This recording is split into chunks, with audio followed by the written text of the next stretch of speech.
su compa Chaparrito también es muy conocido como el Rengo Maldito.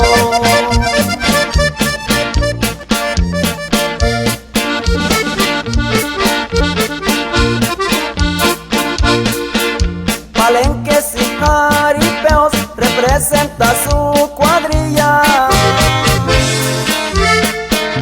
Hay jinetes muy cabrones, le vale madre la vida, son hombres muy decididos, son riatas su palomilla.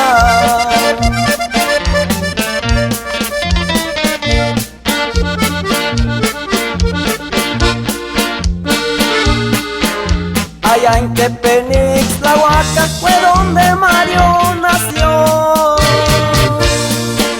Mucha gente lo conoce por astuto y por cabrón, tierras de muy buenos gallos y hembras de buen corazón. Con este corrido saludamos al compa Mario y a toda su palomilla.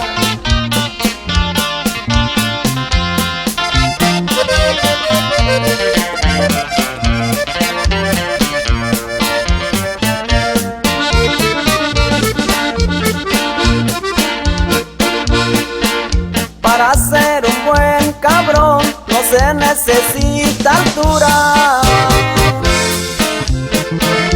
Si no, pregúntenle a Mario si tienen alguna duda. A pesar de su tamaño se burla de la huesuda.